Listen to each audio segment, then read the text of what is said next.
Welcome to the Expansive CEO podcast. I'm your host, Hannah Chapman, founder of Expansive CEO and X Squared Wealth Planning. Buckle in as we explore how to create true prosperity and build a business and a life that expands beyond yourself and makes a dent in the universe. Welcome, everyone, to this episode of Financial Fridays with Brad Haines of Juncture Wealth Strategies on the Expansive CEO podcast. Today is Friday, May 19th, and we are going to talk about some things that have been super hot in the media right now, including a market update, what we can expect for the next few weeks, kind of projection going forward, but also the headline. What's the headline everyone has been talking about? That has been the debt ceiling and the debt limit. We want to open that up. What does that mean? We get those sound bites on, headlines and talking heads on CNN and MSNBC and all of that. And we want to break it down. What does it actually mean? And how can we help you understand what's happening better? The next thing we're going to talk about is market breadth, the breadth of trading, and what that means from the standpoint of, how the market moves. So those are kind of the topics we're going to go through today. And I want to start with a market update. So Brad, thank you for being here as always. What's going on, man? Well, it's been a wild ride the last couple of weeks. So it's been super fun. The market has been rallying pretty nicely. I should say certain parts of the market have been rallying nicely. We've had some pretty strong earnings coming in from the large technology companies and from certain consumer discretionary companies. Has been really good. John Deere came out, and that's a bellwether for the agriculture and construction industries. And so they came out and just crushed their earnings and actually guided upwards for the future of saying, yeah, we actually think things are going to be going even better. The estimate farms are probably going to need about 10%. Their sales will probably go up around 10% because a lot of orders are going to be coming in from agricultural producers and some larger construction projects. So all told, the market seems to be doing fairly well. There's lots of different risk that's emanating underneath the surface. Obviously we have the debt ceiling we'll talk about in a few minutes. We also have the fact that year to date, the breadth of the market has been pretty narrow. And so we're going to talk also a little bit about why that is just a cautionary tale going forward for at least a little while on the U.S. equity markets. That said, the international developed markets have been the winner so far year to date. They've done very, very well compared to the S&P 500 for the last 6 months. The EM has actually started to try to catch up. The emerging markets has tried to catch up a little bit, but pretty much everything else has had kind of a rough year to date, a rough last 6 months. So it's something we need to just take into consideration as the Fed is going to meet here in the next couple of weeks. Middle of June is their next meeting. There's about a 50-50 probability between raising interest rate by another 0.25% or 25 basis points, or pausing. Jerome Powell, the chairman of the FOMC, the Federal Open Market Committee, said today, hey, I think we've done enough. I'm open for the conversation of pausing.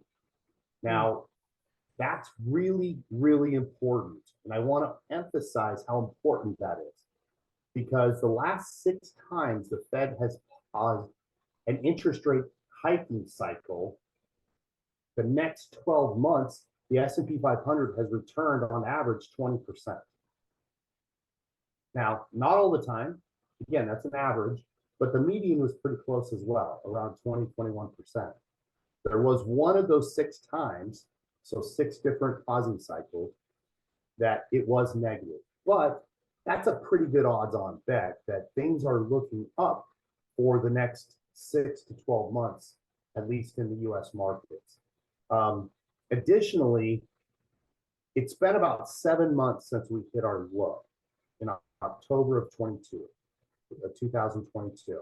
That's when we hit our low in the S&P 500. Well, we haven't retested that low in that long time period. Generally speaking, if we haven't retested the low within 7 months, we typically don't. That is the low for the cycle, and we will gradually start to heal itself. Now, that doesn't mean we're not going to have some volatility here in the summer. We typically do. It's been my call from the beginning of the year that the first half of the year is going to be very volatile, which unfortunately I've been correct on to many clients' chagrin. But the second half, the probabilities are starting to line up that it's going to be a really good equity market, both internationally and in the US. So it's something that we want to start. If you have extra cash on the sidelines, if you're an advisor and you have a lot of clients, a little bit higher cash balance than you typically do, it's really time to start putting that to work, either dollar cost averaging in over a few months or investing it. Because it's those types of situations where, you know, the first quarter of a bull market is typically climbing that wall of worry, if you will. And right now there's a lot to worry about. And yet the market has been coming up since October. So it's something we want to keep top of mind. So that is, I want to mention something that you just spoke about, that both international and US equities are poised for, you know, potentially a good second half of the year. And it's been a long time, right, since the international markets have been in that place. Do you want to talk about that for a second? Is there anything we should be looking at there between developed internationals, which would be like big multinational companies, other, you know, developed countries, and emerging markets, which tend to be, you know, the markets that are burgeoning into having a strong middle class that would be considered our emerging markets? What do you see in that regard? How diversified are we moving in that, you know, in those spaces? So it's a great question. International markets have always seemed to be that promising future, right? And for the past really 5 to 7 years, it's been just that. It's been a promise. Whereas the S&P 500 has just overwhelmingly beaten them in terms of performance. But I think we have to watch that and not to become so US centric that we forget that other places actually are really good investments sometimes. So we look at it in the context of the last 5 years. What's the last 5 years return then on those areas? Well, emerging markets and developed markets have been terrible. They've actually had negative returns for the past 5 years. In fact, developed markets are negative 2.2% average for the last 5 years, and emerging markets are negative 16%. So quite a bit different, okay? So why would I be talking about those now? Well, a couple reasons. One is they're cheap, really cheap, compared to US stocks. US stocks, particularly the indices, have been bid up so much because of these large technology companies whose market values overwhelmingly influence the index. So the S&P 500, the top 10 to 20 stocks drive almost all of the return, almost all of it. And we're going to talk about a little bit about that in the breadth section, because it's something that people need to understand. Whereas the structure and the sector makeup of developed markets and of emerging markets can be very different, and they can actually really drive really good returns over a short period of time. A lot of people can't remember back to the early 2000s when emerging markets and commodities took off and they exploded in value. And that is not to say what we're saying is going to happen now, but it is definitely time where people need to start looking and saying, okay, they did poorly over the last 5 years. Typically, there's a reversion to the mean, right? Where returns, if they're super negative, usually will balance out to the average. And that's what we think is going to happen. We think one, fantastic growth potential. Two, it's the dollar has been strong for a long time because the Fed's been ahead of the curve in the sense that ahead of the ECB, the European Central Bank. And so once we pause, Europe may raise another 1 or 2 times their interest rates, and then they're going to pause. And their inflation was driven by commodity inflation. So their inflation is actually looking to drop off a cliff pretty quickly. So we think that's going to be a great market to take advantage of some really inexpensive equity investments. Similarly, once the Fed pauses interest rate cycles, that US dollar will either stabilize or start to drop, okay? Because the differential in growth will become a little bit more even. As that happens, emerging market stocks, typically ones that are pegged to the US dollar, do quite well, okay? Particularly if the US dollar starts to drop, all international investments gain in value because they're denominated in foreign currencies. So we have established a 20% position in developed international. I will tell you, we're looking to grow that position based on certain criteria, and we look forward to it. We're probably going to end up with 50 to 60% international at some point. So kind of give you an idea as to where we're going, to where we are. Up until about a year ago, we had zero in international, very, very little. So this is a big shift then. Like you're seeing like a very significant opportunity here, Yeah. is what you're saying. Yeah, based on those numbers. Yep. Most of it is based on the narrowness of the breadth. So we'll talk a little bit about that in a few minutes. Yeah. So, and actually, I think that tees up that conversation perfectly because you just mentioned, especially in the S&P 500, just to reiterate what that is for people, that's the 500 largest companies in the US by market cap. Yep. So out of those literally 500, that's what the 500 is, 500 different companies. Tell me again, how many are carrying most of the return? 10 to 20 stocks. 10 to 20 stocks. That's it. Out of 500. Yep. And you definitely know, if you're listening to this, you definitely know at least a couple of those stocks, right? Well, and they're all the same industry. Right. They're all the same sector. Right. So yeah, let's talk about that a little bit, because I think when we give those numbers, 10 out of 500, that's like 0.5%. I don't know. Public math. Obviously math in public, right? Yeah. Well, I mean, 5%, 5 out of 500 is 1%. So we've got 2% up to maybe 4% of the whole index making up the majority of the return. And so when I have explained breadth before, I'll say what I'll say, and then we'll have you go, go into the whole technical piece of it.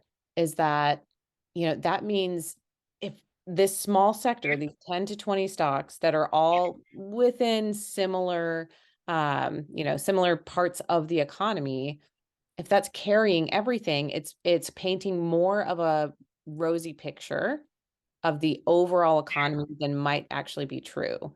So if the other 480 stocks that are part of, manufacturing or healthcare or, finance, if those are not doing well, but these top 20, 10 to 20 stocks are really doing well, then we're not actually getting a full picture of what the economy is doing. So that's my layman's explanation of it. And expand on that for us. You did a great job at explaining that. So that's fantastic. So it's interesting to me, and I'm going to share my screen if I can. Oh, yeah, absolutely. A little treat for anyone watching on YouTube. So just a reminder there that Expansive CEO podcast is also on YouTube. You can see our Absolutely. beautiful faces. Yes. All right. So as you can see my screen, correct, Hannah? Yep, got it. Okay. So the green line is the typical S&P 500. It's the one we always hear about.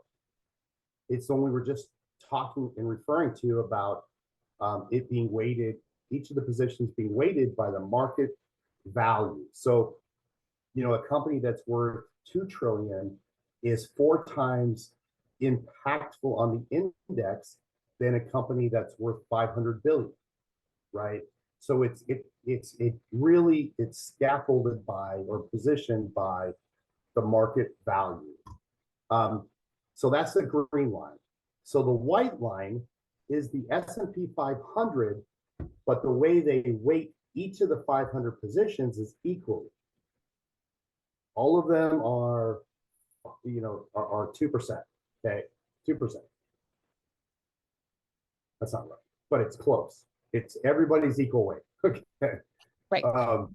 You can see that the S&P 500 index year to date, so this is year to date, tracks exactly until it doesn't, which is in the beginning of March.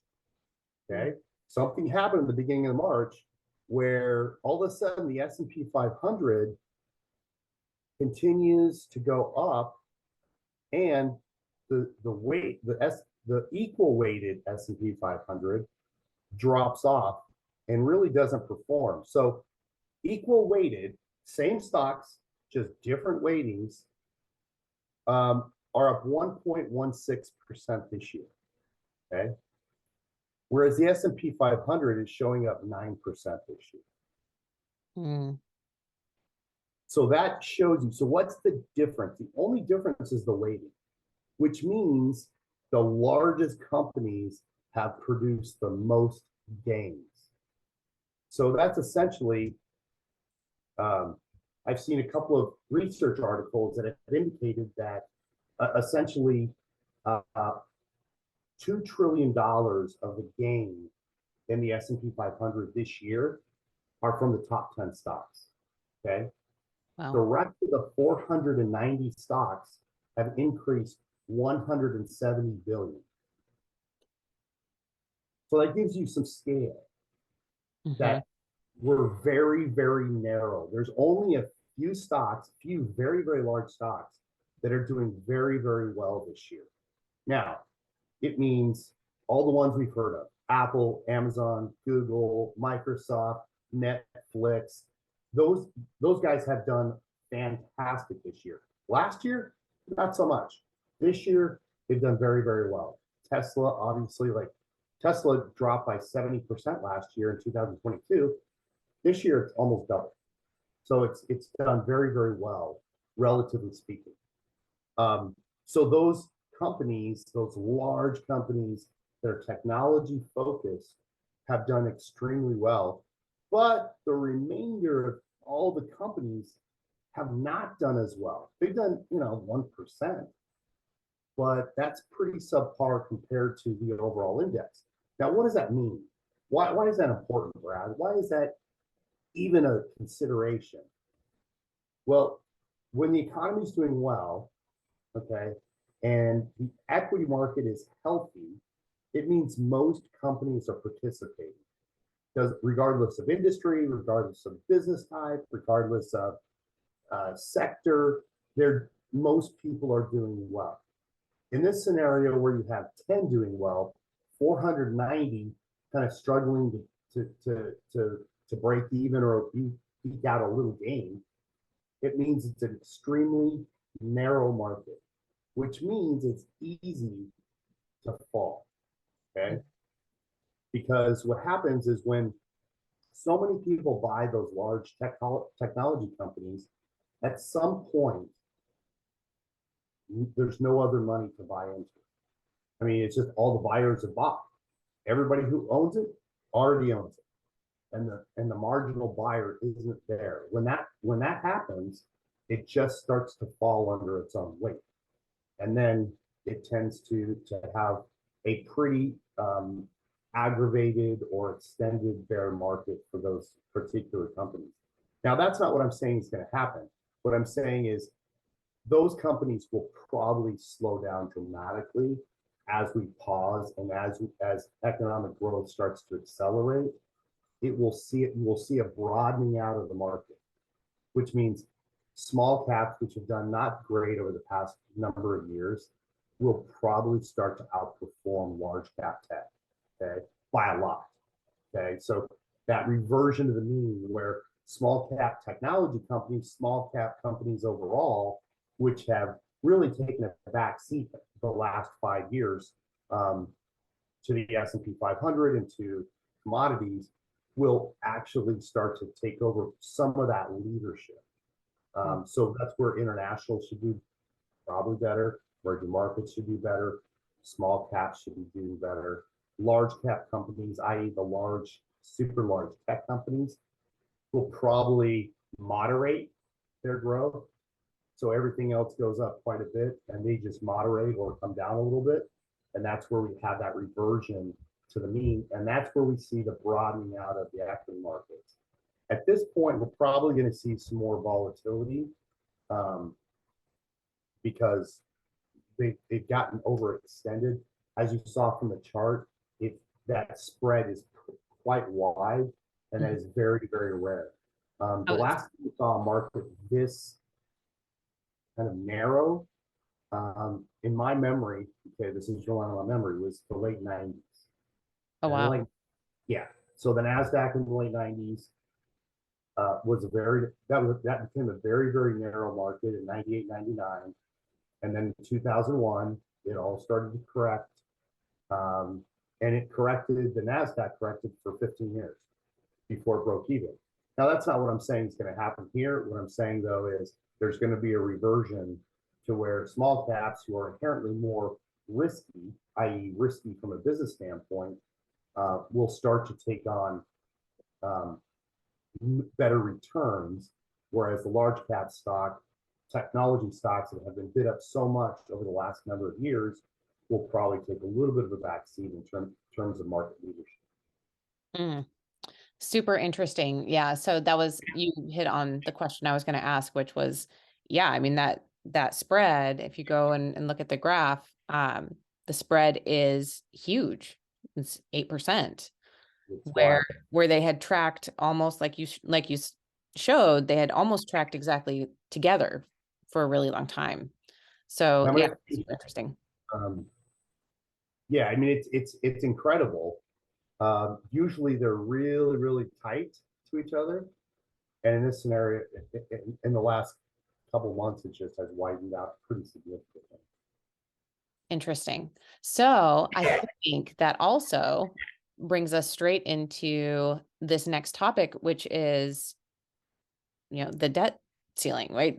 It's not exactly corollary, but it kind of plays into the Fed decision and, all of these other pieces, these are factors that we're looking at. So tell us your understanding of what's happening with the debt ceiling conversation.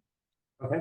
So the debt ceiling, which we've heard a lot about in the financial press, the Main Street press, is essentially the legislation that allows the United States to go into more debt to fund their bills, to fund, paying Social Security, paying the military, paying government employees, providing the services for VA, and all the different things that the government does in their day-to-day business. But there's a statutory limit. There's a law that says we cannot exceed a certain amount. Well, that law has to be updated as we go further into debt and we spend more money than we take in from tax revenues. And so it seemingly happens every couple of years, which it does. Okay, and normally it's a non-event. It's truly a non-event. They just kind of rubber stamp it through and let it go, and everything's fine. The last time that we had a acrimonious debate about the debt limit was in 2011. And 2011, it went so far that we ran out. Like they actually had to furlough a lot of government employees without pay. I should say without pay, but I'll get back to that because they actually did get paid. But they furloughed people unpaid for weeks until they got. I didn't realize that was all the way back in 2011. I remember that. I remember that situation. So yeah, wow. It's been That was 20 a while years. ago. Yeah. So what happened is in 2011 is we were essentially down 15 to 20% in the equity markets as a result of that acrimonious debate. Now they eventually got a deal done. They increased the debt limit. All of the furloughed government employees got back pay, so they got paid. But then we went on. Well, now today we're at that same type of place. Now, over the past couple of weeks, President Biden, the administration, and Congress, Speaker McCarthy, have said they made positive comments about we think we can get the deal done by June 1st, which the Treasury Secretary Janet Yellen, has said June 1st is kind of a drop dead date. You kind of need to have a lot. We have a lot of bills coming due, and we need to raise some money. We have not been able to raise money in the Treasury bill market for a couple of weeks. So that is kind of starting to add up in terms of we need to issue a lot of Treasury bills to start to fund basically the checking account for the government so they can start to pay the bills. Now, the probability is this is going to get done. It's going to get done. I think both parties are very, very aware that the U.S. citizen will hold both of them accountable if we default on our bills, okay? Because that will be disastrous. That will cause economic growth to fall. It will cause the U.S. dollar to be less trustworthy than it has been in the past.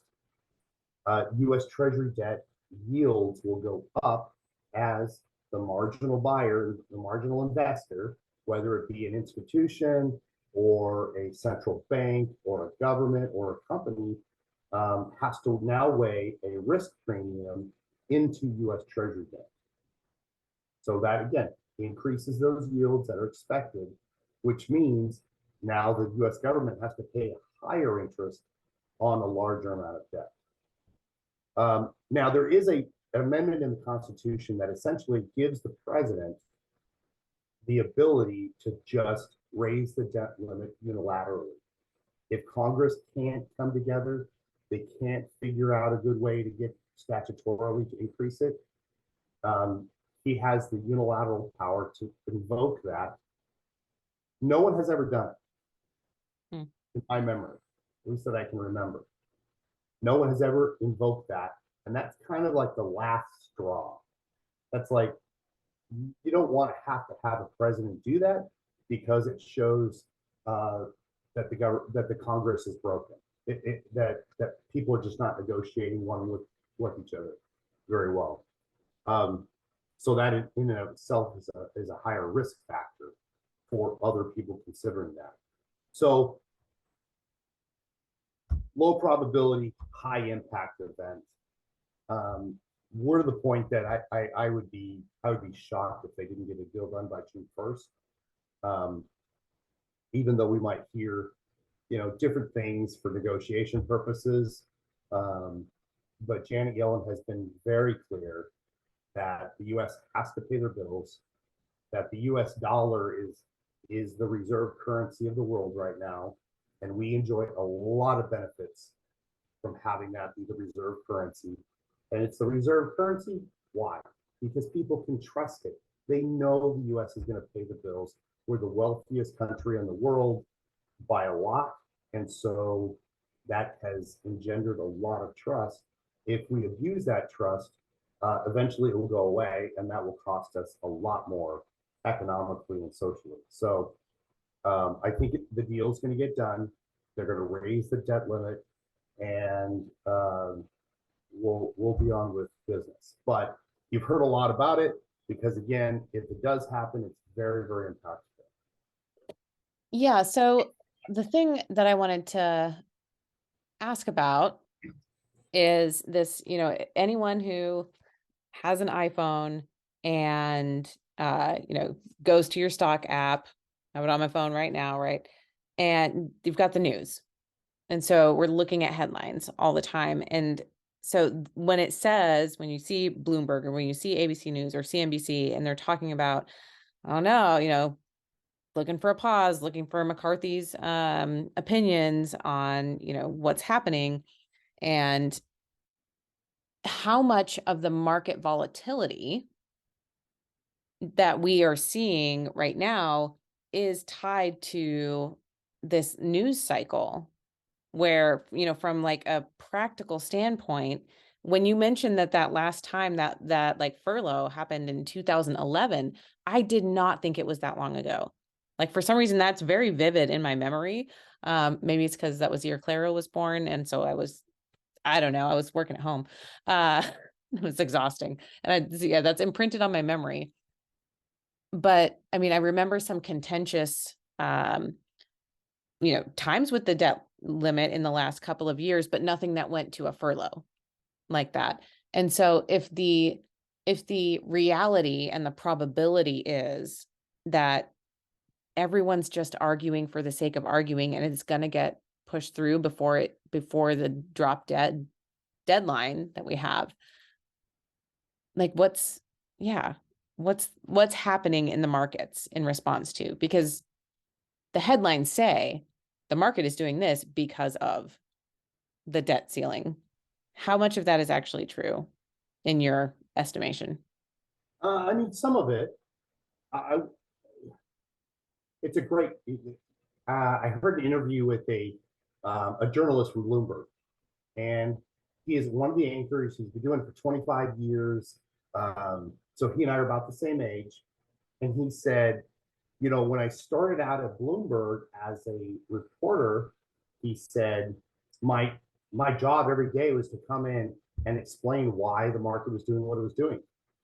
He said, and there were some days we didn't know. We had no idea. So we just had to put something together that kind of made some sense. And unfortunately, that is true a lot of the time. The things that impact the day-to-day movements are the news flow, which the debt limit is certainly part of it. So it is right now part of all of the day-to-day volatilities. Like this week, Senator McCarthy or Kevin McCarthy came out and made some positive statements about we think the debt limit deal will get done. The market rallies a little bit. Okay, so that was impactful for that day, for the last couple of days, anyways, of coming up into of moving the markets. But there's also there is the regional banking. What's happening there? Well, during this week, we also had Western Alliance Bancorp come out and say, hey, our deposits have not only stabilized, they've grown over the past couple of months. That was very impactful for the regional banking stocks, okay? And because those have been kind of a hot button since February, that also impacts the overall market because people are like, okay, well, maybe the regional banks won't implode. It won't become a credit crunch / crisis. So let's bid up the market a little. There's a little less risk now in the market. So now we can bid up the prices of the equity market a little bit more. Additionally, underlying that, you have supply and demand. So there's some really interesting academic articles coming out about the VIX and how the trading and the options market for the Standard & Poor's 500 has changed in context dramatically, which is why the VIX is not as responsive to the stress in the S&P 500 as it has been historically. Ooh, So, interesting. Well, okay. So the VIX yeah, is an index measuring the volatility of the market. And so that's just in case you haven't heard of that yet, VIX, the VIX. So keep going. yes, it's also considered kind of a fear gauge when historically, at least up until the last year or two, well, last 16 months, you had, if the equity markets fell quite dramatically, the VIX really spiked up. In fact, we used to trade the VIX in our portfolios because we had an instrument that had we had tested it and it had a 5 times negative reaction. So if the S&P 500 dropped by 1%, this instrument was up by 5%. Okay, so we use that to blunt the downside of some of the equity market decline. Um, that that correlation or that linkage has been broken quite significantly over the past 16 months. So we haven't done anything with it for a very, very long time because it's trading very, very, very differently than it has historically. Part of it is because retail and institutional investors have morphed their options buying and selling process to shy away from the VIX itself. So it's something that's interesting. It's, everything is always changing in the marketplace, and so we always need to keep tabs on it, and that's what we do. So you have a lot of different factors that influence the day-to-day changes in equity markets, and honestly, a lot of it mostly has been, what are the top 10 stocks doing? Are they doing well or are they not doing well? Because you'll see the broader indices falling, they'll be negative for the day, and yet the S&P 500 and NASDAQ are slightly positive because one or two big tech stocks have done well. So interesting as always. And I think we'll wrap it up there for the day. We went over a whole bunch of interesting stuff. And just as a reminder to everyone listening, if you have questions, if something comes across your newsfeed and you're like, what does this actually mean? I see everyone talking about it, but I don't get it. Send us questions. Send us your questions. You can email me at hannah@expansiveceo.com. You can also find me on LinkedIn and Instagram and Facebook, all over the place. And you can find Brad at Juncture Wealth Strategies online as well. So send us your questions. We would love to answer just, what you have on your mind as well. And as always, Brad, thank you. Thank you for being here with me. Yeah, absolutely. We'll see you next time. Sounds good. That's it for this episode. Thanks for listening, and be sure to like and subscribe. And again, if anything resonated with you from this episode, I would love to hear from you. Email me at Hannah, HANNAH, @expansiveceo.com and tell me about it. And if you're ready for your greatest expansion, you can find ways to work with me at expansiveceo.com and at x2wealthplanning.com. That's X, the numeral 2, wealthplanning.com. So until next time, remember that there is enough, you are enough, and your birthright in this lifetime is to be expansive.